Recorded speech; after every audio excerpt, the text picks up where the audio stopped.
Talk. Today I am here with Miss Ahisha. Thank you for coming on the show. And today we will be talking about a person's environment. Does it affect, or what did you call it? Nurture versus nature. There you go. Does it? You know what, you guys? Let's talk. Throw your worries away. Time to shine, go shut it. Empress. All right, Miss Aisha. So, nature versus nurture. That's what she called it. Big fancy word. I don't think it's fancy. But does a person's environment determine whether they're going to be successful or not? So now I'm going to challenge you and ask a question. When you're talking about a person's environment and does it impact if they become successful, are you talking about from a standpoint of exposures to trauma or just exposure to environment in general senses? Are you talking about just in general? Yeah, just in general, because people like to blame their environment for everything. Oh, I can't do this because of where I'm from. Oh, I can't do this because my mom was this, or my dad was this, or this is all I know. I think from my perspective, and this is just my perspective, I think when you're talking about nature versus nurture, you're talking about how systems impact you as you grow. And what we don't most of the time realize is that we're impacted by a number of systems. So if you follow me real quick, Bradford Brenner was a theorist that talked about the macro, micro systems and how systems affect how we develop. So you have your immediate system, which is family, right? Your mother, your father, your siblings, grandmother and stuff. That's your intimate. And then you have the next system, which is school, church, and things of that nature. And then you have your next system, which is then like government, politics, and so forth, right? Okay. So just follow me for a minute. If you're driving down the street and your baby is in the back in the car seat, Okay, you're driving down the street, you're focused on driving. You're the adult, your focus is driving. right. Red light comes, you stop at the red light. You're focused on the light. You're waiting for the light to turn green so you could take off, right? Okay. The kid is in the back seat. Kid looks out the window and there's a bus stop. At the bus stop, the kid sees two people interacting, whether it be a positive interaction or a negative one. Okay. But you don't know the impact that has on that child because you don't even realize that child has saw that because your focus is on the light. Okay. So let's say, for instance, it's a positive and the kid sees two people showing affection. And that moment, the kid's like, oh, that's what love looks like. Okay? Let's say it's a negative. It's two people fighting. The kid's like, oh, that's violent, right? Right. So the next day or later that day, you get the kid to school and school calls you and says, oh, so-and-so walked up and seen their friend and gave their friend a kiss. That's inappropriate. And you like, where they learn how to do that at? They didn't learn that from me. Right. Oh. And they didn't. They learned it from their environment. So-and-so went to school and smacked their friend. So-and-so hit their friend today. Where you learn that from? You didn't learn that from me. Well, I just watched somebody get smacked on the way to school. So we are exposed to a number of things all day, every day. And I think that we have this general concept that we're the only ones that influence. When in actuality, influences happen every single day. Okay. For example, this podcast, we are influencing, which is why you call it influencers, right? But they look at it from the lens of, well, I choose to listen to Empress Talk. Okay, but what about when you're in the car with somebody else and you don't choose and you're still listening? Because what if I'm in the car with you and you listening to another influencer? I'm still listening. Right. Whether I believe it all or not, I'm still listening.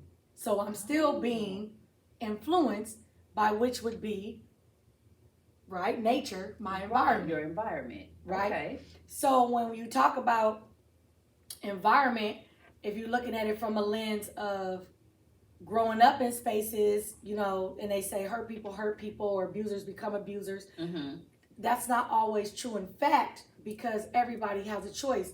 Most of the time you don't know you have a choice and you do the things that you were taught. Okay. So that's that nurture piece, right? Because Mhm. my environment is now affecting how I'm being developed, which is the nurturing that's being given to me. But if I'm in an abusive household, that's not nurturing. Right. That's love in a negative, but it's still love. Mhm. It's my version of love. Okay. Doesn't mean it's the right type of love.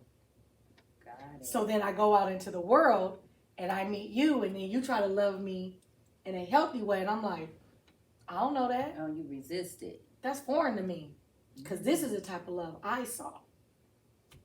Like, I never thought about it that way, Yeah. because most people are just be like, oh, I am how I am because this is how I grew up, this is my environment, and this is all I saw, this is all I knew, and I don't know anything else. And that is true, but we also have to hold faith to the fact that what we were taught was not always correct. And some of that ain't yours. Some of that is what you was taught. So if I asked you, for example, what's a belief that you hold true? What's something that you were brought up with? Like just one off the rip. Yeah, just one off the rip. What's wow, whether it was true or not. It doesn't matter. Just one that you Yeah, know that's that, what that I'm you saying. yeah. Oh, Lord Jesus. Really, I was taught basically to be basically self-sufficient. Don't depend on nobody to do anything. So to be strong. Right. To do what you have to do To survive. to survive. Okay. Yes. So that's what you were taught. Mm-hmm. So then at some point in your life, I'm going to assume that a situation came about and where you weren't strong and you needed support. Yes and no. Okay. So Because I am the type of person that even if I feel I need it, I don't ask for it. because you wasn't taught how to ask. Right. So in your teaching now, this is good, y'all. She did exactly what I needed her to do. Okay. So in your teaching now, Mm-hmm. do you teach that same belief to your children? No, I did not. Because I just at the time I didn't really think about it, but I just felt I didn't want my girls, especially my girls, to grow up like that. I just always told them everybody needs like somebody, and I didn't want that for them. so you don't hold that belief to be true. Which That you were taught to be independent. no, Not to rely on anyone. no, I don't, because I feel now that I do need people. So you're unteaching what was taught. Yes, I am. That's my point. Yes, So and though it's very difficult, that's my point. The point is that not that it was anyone's fault. Right. I'm not pointing fingers and saying your mom was not a good mother. Or Right. that she didn't love you. right, She taught you based on what she knew how to teach you at the time. right, That was her capacity. But as you are moving along, you're like, hey, that's not mine. That's yours. right, That was her belief because that's what was taught to her, right. which is what she taught to you. Mm-hmm. But in exploring that, you learn like, hey, this don't work for me. right, And I don't want that for my girl, so let me switch that. mm-hmm. Then that will become the teaching to them. And then they're going to have an aha moment. They're going to be like, you know what? I like that part, but I think I'm going to tweak it this right. way. Mm-hmm. And that's where the teaching becomes undone and when you become your own. Right, right. Here's another example. And I like giving examples because that's how people can receive what I'm saying. Right. When you grow up, you are taught your religion because it's your parents' religion. Right. Oh, So, yeah. right? You go to church. We go be Baptist, Pentecostal, Holy, whatever, Catholic, Jehovah's Witness, or Muslim, whatever the belief is, right? So you're going to practice that because I practice that. Right. And then you get grown and you start getting exposed because of your environment. I meet a wonderful person named Kim and she tells me about a different religion. I'm like, oh, we don't do that over there. And what type of religion is that? And what? And things of that nature. Now I'm curious. Mm-hmm. And so then I go out and I start to learn all these different things. And then I come back home and I say, yeah, I'm not Catholic anymore. I'm such and such. Or no, I'm not Baptist anymore. I'm such and such. The normal reaction is, what? That's not what we are. Right. Why can't I change my mind? Why do I have to hold to your belief? Why am I not allowed to now choose for myself? Okay. And most of the time, we're not allowed to choose. You are doing exactly what was taught in your environment. Mm-hmm. So you are constantly on this hamster wheel, and you never are allowed to get off. Because each time you try to get off, that's not what we do. Oh, Religious-wise, that's not what we do. okay. Culturally, that's not what we do. Race-wise, that's not what we do. Woman-wise, that's not what we do. Mm-hmm. There's always some label standing over you, telling you how you're supposed to move about, when in really, you're just supposed to be you and exist. Wow. Okay, so okay. Y'all ain't ready. Yeah, I don't think we are ready. Y'all. This took a whole new turn, but it's good because I think people need to hear that, because people need to know, especially this generation, need to know that they have a choice and they can choose different things and not just what they see, or what mama was, or what daddy was, or what you are across the street. So we were made to go to church. Right. And I understand it. I don't take away from that. I understand the reasoning behind having us in the house, right? Having us in the house of the Lord, being able to know the scriptures and things, the prayer, our Father's prayer and all that. I get the teaching. I get the mythology behind the teaching. However, what happened was we were so condemned in going, forced to go, that when we all became adults, we didn't want to go because we was burnt out on it. Right. Right. Because we spent all our time in the church, that we didn't get a chance to experience anything out in the world, that when we finally got old enough, we went buck crazy. A lot of us was just like, we wilding. And then got lost in the world. Right. Okay? So, for me, the way I grew up was... It's their choice. I grew up. So, how does someone who really grows up and basically their parents doesn't give them that choice? So, it's more like this is what we do here. So now, when they're grown, they still follow that same pattern. And it's like, how do you unlearn something that you have been learning for so long? For so long? You know what's crazy? It's sad because I have a lot of adults that don't agree with either culture and or religion practices, but they can't untether themselves, because if they do, they're basically dishonoring the family, or they get shadow banned. They're no longer part of the family no more because they went against the belief of the family. And so you have these people that are internally in conflict, because they like, it's not that I'm disrespecting the religion or the culture, I want to choose, and you're not giving me the right to choose.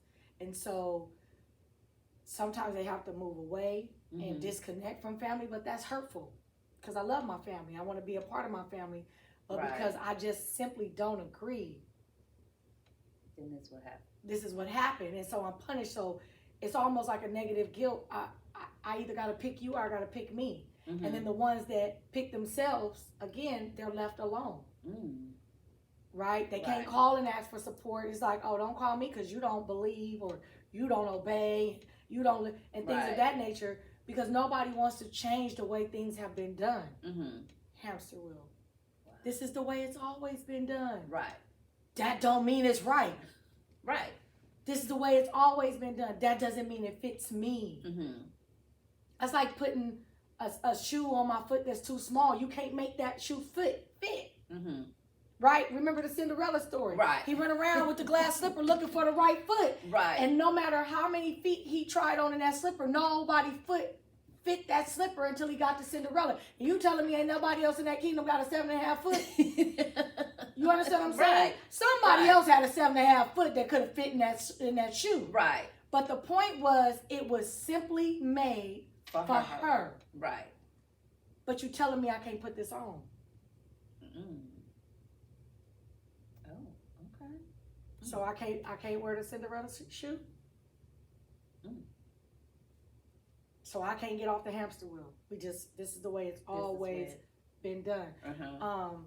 Just like everything that's happening over there with the hijabs and all that type of stuff. Women are rising up because that has been a culture thing. I get it. Right. Right? And I understand why. but you're killing us because we don't want to cover our hair. So because I don't want to cover my hair, that you mean you have the right to take my life? Wow. So you have the right to take my life, but I don't have a choice to choose if I want to show my hair or not. Make that shit make sense. It don't make sense. Environment. Yes, and I get that. It's that they hold that belief so just to the point to where you can't do anything else but this, and if you do anything else but this, then let's break it down. Cause you're going against the grain. You're going against the grain. So I never have a choice. Right. So now, what about the people, let's say, that do have a choice, but what they do is they blame their environment for why they can't do this or why they can't do that. Now, nobody is stopping you from doing it but yourself. But you want to blame the outside. So, oh, well, I grew up in the ghetto, so I can't go to this fancy school, or I can't do this because this is where I'm from. Is it blame, or is it that I don't have access and or the know-how or the ability to articulate what I really need? So the go-to is blame, because I don't know nothing else. Right. I don't know how to say, can you teach me that? Right. How do I find that? Can you help me, because I'm not really sure how to navigate this? Where do I go to learn anything different in my community? If we talking about the hood, where do I go? Okay, you got community centers. Okay, you got like all these different programs that's out there and this and that. But we all know that those spaces aren't always welcoming either. Right, they're not. Some of them are very biased. Some of them are very judgmental. Some of them you got to qualify for. Some of them you need to be able to get to, and you ain't got access to get to. How do I learn how to do this? And there's nothing navigating. Right. Someone would say, well, the community center was available. They could have just went to the community center. Yeah, but what if I tried to go to the community center and the house I was in didn't allow me to? What if every time I attempted to do something, you can't leave until you clean the kitchen, clean the bathroom, do all this stuff? Well, by the time I get that done, I ain't going to be able to make it to the doggone center. It's going to be closed. Yeah. The control factor. Oh. That when I see you trying to elevate, I'm going to control you so you don't surpass. Wow. We got a lot of that in our cycles of stuff. We have mothers that are jealous of their daughters. Yeah. We have sons that end up challenging their fathers. Right? We have mothers that baby their sons. Then the son get a girlfriend and now they don't like the girlfriend. Right? You get a dad that don't like what his daughter is becoming, but that's the same type of girl you chose. Environment. Wow. Okay. Right? So when we start talking about all that, and we start talking about access, what access do I really have? And then, culturally, take it back, if I start leveling up and pulling on whatever access I have, it's all of a sudden I'm better than you. Yes. And that's projection. And that's another, I think, fear that we have in our community. And correct. It's like we don't like to see someone else come up, especially if we know that person. So then when I'm trying to change, I'm not really even allowed to change, which then goes back to, do I really have a choice? All of this ties back to your nurture versus nature. All of it ties back to how your environment impacts every decision that you make and how you become who you are, which is why so many of us don't know who we are existing in these bodies. Wow.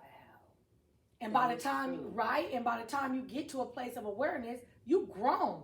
But you didn't went through having kids, been in relationships, worked on jobs, and all this time you didn't know who you really was. Right. You just was surviving.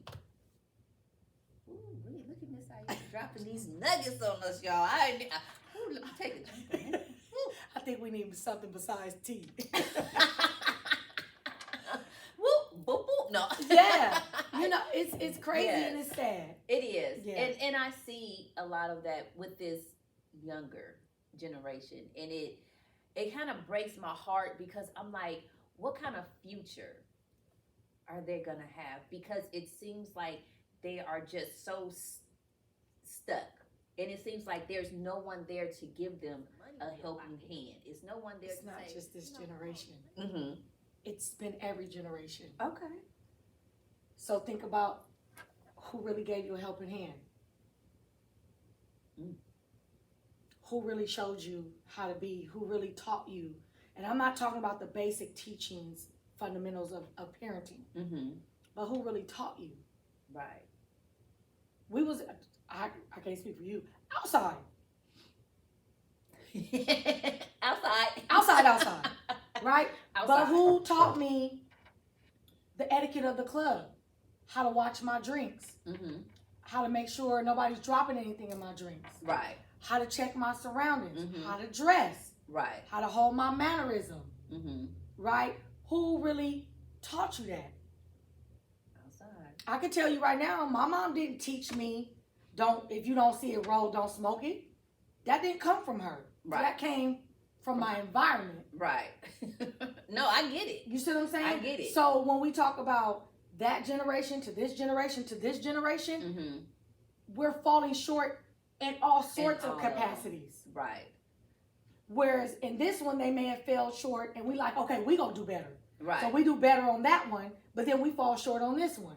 So then this generation say they fell short on this one, we gonna do better. Okay. And they focus on this one, but then they fall short on this one. So let's take it back. Y'all ready? Follow me.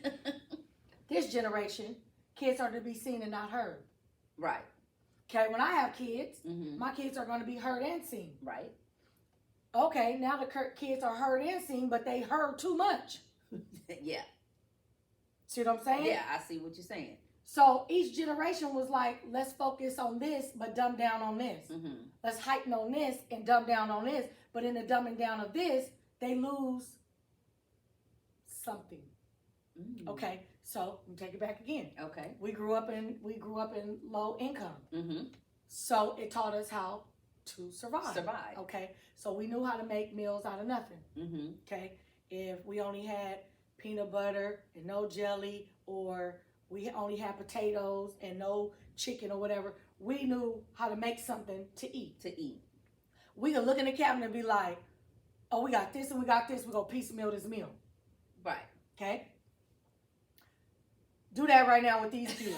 They gonna open the cabinet and they'll be like, it ain't no food in here. I ain't got nothing to eat. Because they don't know how to piecemeal. They only know how to meal. Right. Right?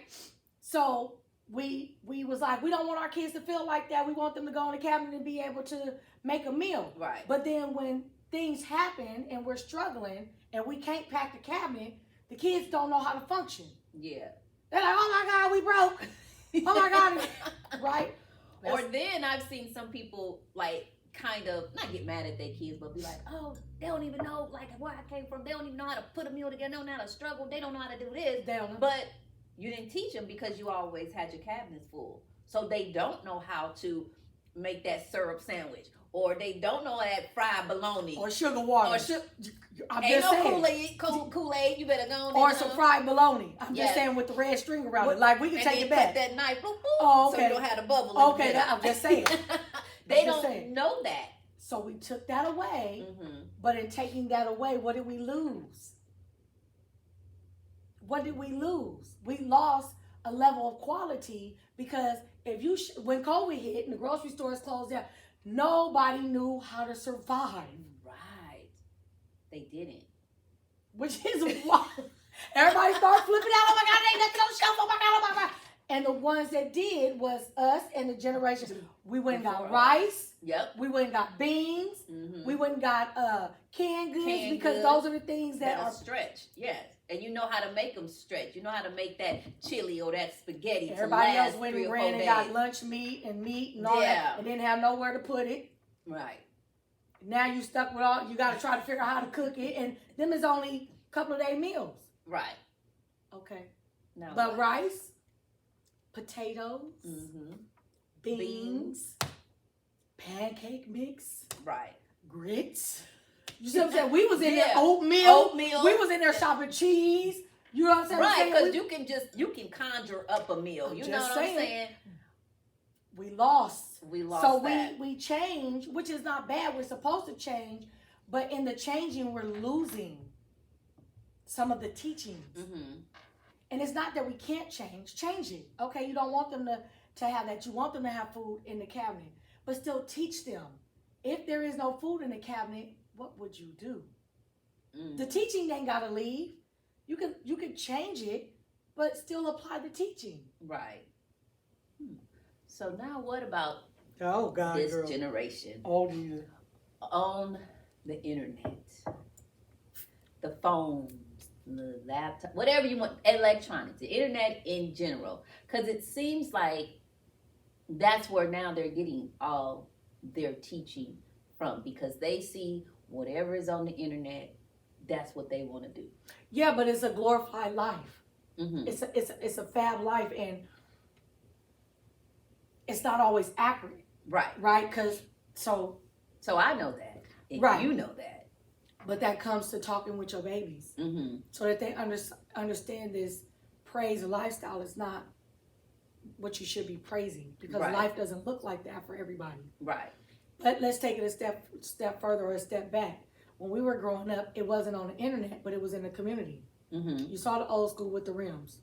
Yep. You saw the Jerry curls. This was long before gold grills. Right. Okay, It was. pagers, Mm-hmm. cell phone, Cell phone. beating the car, Mm-hmm. and all they did was drive around the hood. That's it. That's all they did all day, slapping their music. Mm-hmm. So that's what we was being exposed to. All they did was take that same thought process and Mhm. elevate it to the internet. Oh, okay. So now I'm gonna flash my money. I'm gonna show you my grill. I'm gonna show you all the chicks in the background twerking. I'm gonna show you all the dudes with the chest. I'm gonna show you boobs. I'm gonna do all that, and I'm gonna tell you that that's a glorified lifestyle. Mm-hmm. I think I was more shocked when I found out that when you get an actual boob job, Uh-huh. you lose your sensation. Oh. Right? That's what I said. So I'm gonna prop these suckers up and make them look real good. But in my intimacy with my dude, I feel nothing. Yeah. So now that's what you've taken away. With wanting to get a boob job, you have taken that away. Now I could be wrong. That's what was told to me. I ain't no Yeah. doctor, y'all. So don't quote me on this crap. That's Do your own what I'm research. That's right, because I was gonna say I don't know either, Yeah. and I don't know too many people that done had none that I can ask. But I- if you have, let us know. Let us know. Let us Now know. I asked my few, and that's what they told me, but that don't mean it happened to everybody. Right. Okay? So let's just be clear. I ain't saying I'm no doctor. I'm just telling you what was told to these little ears. However, we complain as women about only being needed to pleasure men. Right. But then we do sculpting to attract men that then removes our pleasure. Oh. Nature versus nurture.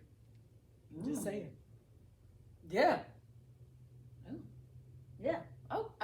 Woo. She got me speechless over here. I'm like, Do you understand what I'm no, saying? I do, and that's why it's just like It's a double standard. right. I'm not telling you that you're wrong for getting you. Do whatever you want to. It's your life. It's your choice. Right. I have no past, no judgment. Right. But when we're talking about, I'm like, what are you really sacrificing about you? Right. In the you.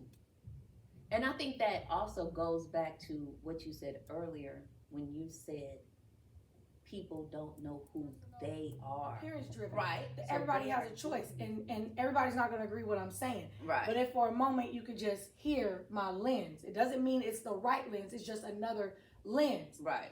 When we're arguing the gender role, Mm-hmm. woman versus man, and we're saying, well, we don't want these men to only see us in body. We want them to see us in heart and in mind. But then I'm doing things that attract only body.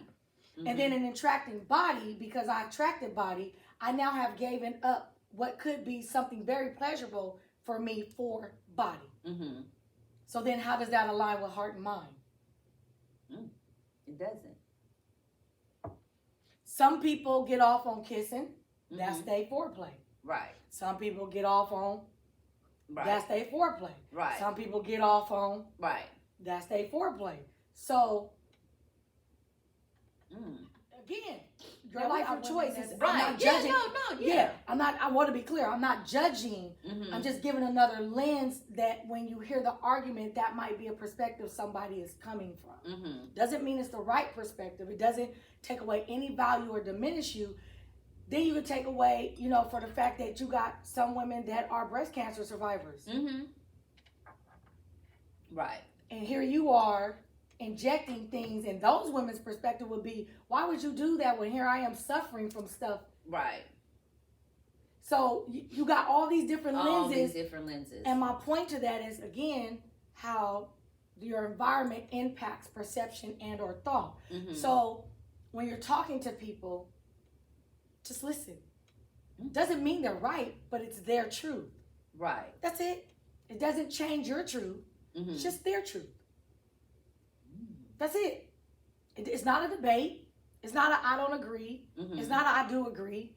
It's not anything. It's just like, okay, I never thought about it like that. And that's it. That's you it. know what? It sounds so good coming out your mouth. Yes, it does. It just And it's sounds easier like, said than and done. people will be like, yeah, that's right. But then they don't do it. No. Because the first thing you say something, they gotta put their opinion in, and so it's no longer, they try to take your truth away from you and make their truth your truth. There you go. That's it right there. Uh-huh. It's that you're trying to change my mindset instead of just allowing me to have my mindset. Right. And we can disagree. Let's disagree to agree in a healthy way. Right. You know what, Kim? I didn't think about it like that. That's an awesome perspective. Thank you for that. Done. Right. Doesn't mean I got to take it. Doesn't mean I got to chew it up. Doesn't mean I got to swallow it. Doesn't mean I got to live by it. But you know what? That's Kimmy's thought. Mm-hmm. That's it. That's it. That's it. It's nothing more to that. Doesn't change who I am. People say, how you and your sisters can argue and still be cool with each other? Because we understand that it's a healthy argument. Right. Right? If I had coffee and you like, sis, try the hazelnut. And I'm like, I don't like hazelnut. I like French vanilla. No, you should just try it. No, I don't want to try it. Some would say that's conflict. Right. But it's not. You either go accept it, I don't want to try it. All right, sis, maybe one day you'll try it. I ain't trying it right now. Right. Okay, leave me alone with my French vanilla. And we're going to go on. Right. You don't hold on to things. You just let it be. It's a conversation. Right. That's it. It's a conversation. But people seem to think when you argue, when you disagree with somebody, that's the argument, and it's just like, oh, I can't, like, they take it so literally and so personal, and it becomes, now we mad at each other. Why? Nurture versus nature. That's what you saw. That's what you saw. So that's what you think it's supposed to be. That's what you saw. So then when somebody actually does communicate with you in a healthy manner, you don't know how to respond to that because that's not what you saw. You saw chaos and conflict. Right. You saw high voices being raised and mannerism changing. You don't know how to have a healthy argument. Wow. If he ain't raising his voice to you, then he ain't masculine enough. He ain't alpha male enough. He can't handle you. He can't manage you. Why should he have to yell at you to get your attention? That ain't love. I'm not saying emotions can't rise, but that ain't love. But if he come at you like that, he's a wimp. He's a sucker. He's soft. He's a punk. Mm-hmm. You need the nigga that's right. Why you gotta always hurt? That's energy. Like you gotta think about that every time he talk to you, or challenge you, or question you, is that's energy. Right. And then you wonder why he tired.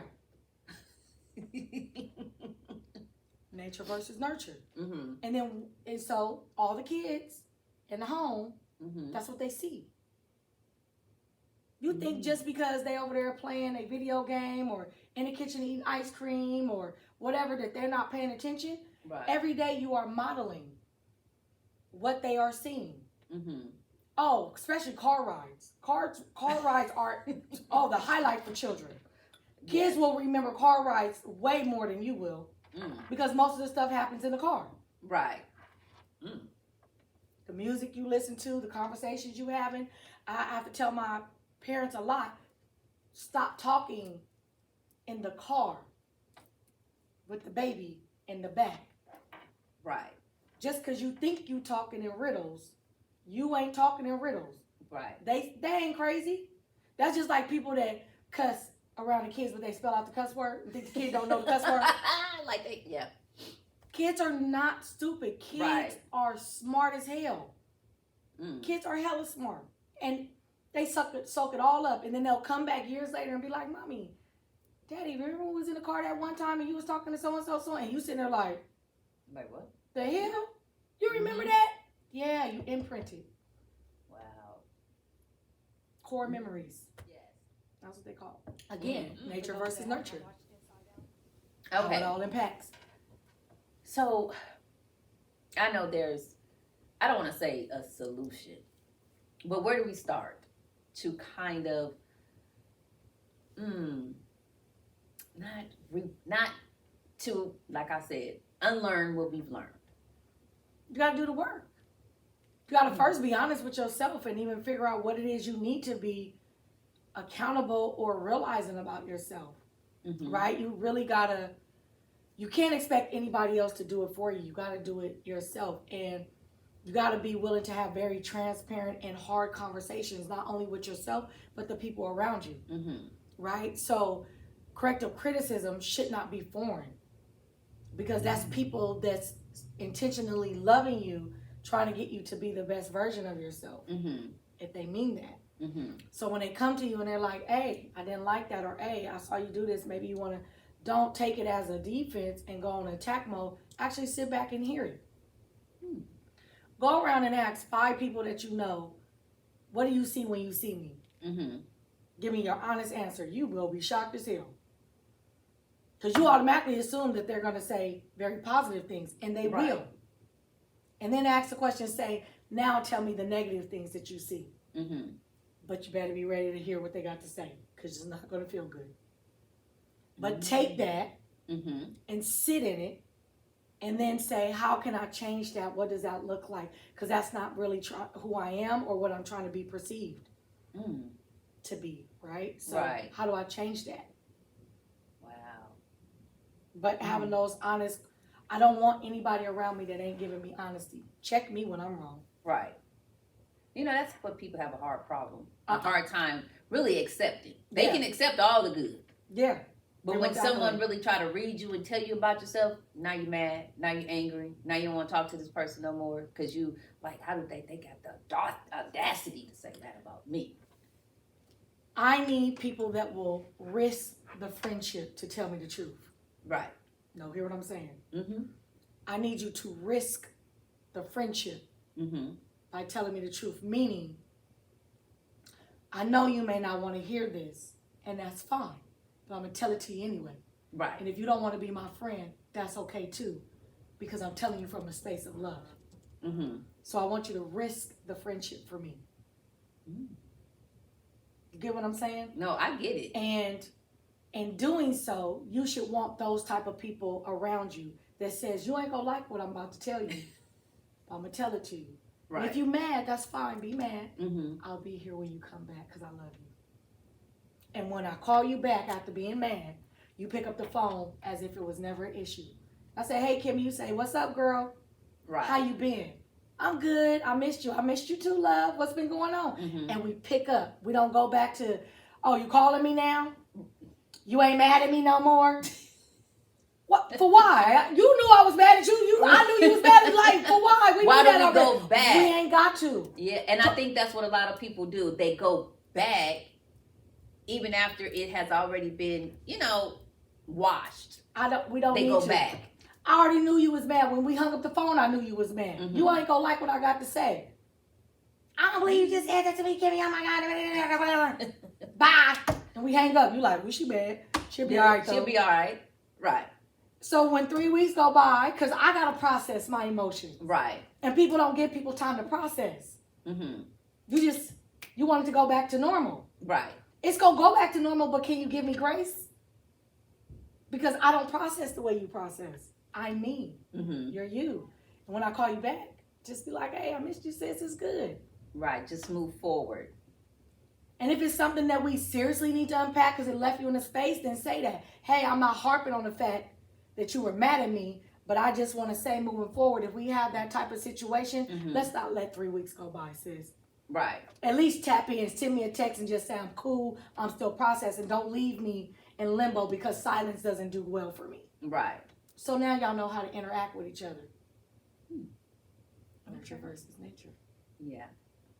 And that sounds like communication as well. And I think a lot of people in our culture, they don't know how to communicate. Well, I'm going to go to the things that I know is common. Angry, mad, pissed off, hurt. No, I probably felt disrespected. I probably felt belittled. I might have felt disappointed. I might have felt abandoned. I might have felt rejected. Put some other words in your vocabulary. Right. The world never said you wasn't going to feel every emotion. You're going Right. to feel every emotion. Put a word to it. So then you can tell me what you're feeling, and then I know how to hold space for you Right. in our environment. I know how to nurture you in our nature. Woo. Woo, woo, woo. Did y'all hear that? Miss Ahisha just dropped some good nuggets. I tried to. I don't know if y'all all agree. I hope y'all listen and take away something, because I know I did. And every time I'm with Miss Ahisha, and she know this because I've told her, I always pick up something, and I learn something about myself or my attitude or how I think. Yeah. And that's why I'm blessed that God put her in my life. Oh, thank you, love. It's an honor and a privilege for both of us. It's a shared experience, right? It's reciprocated. Yes. So, Miss Ahisha, I want to thank you for coming on to Empress Talk and teaching us about nature versus nurture. Yes. So now that's what I'm going to call the show, nature versus nurture. And I hope you guys take away something from this so we can build and not make the same mistakes or try to open up different doors. I love you guys. Thank you for watching. And as always, love life, live life to the fullest. Bye-bye. Throw your worries away. Time to shine, go shut it. Empress talk. Spread the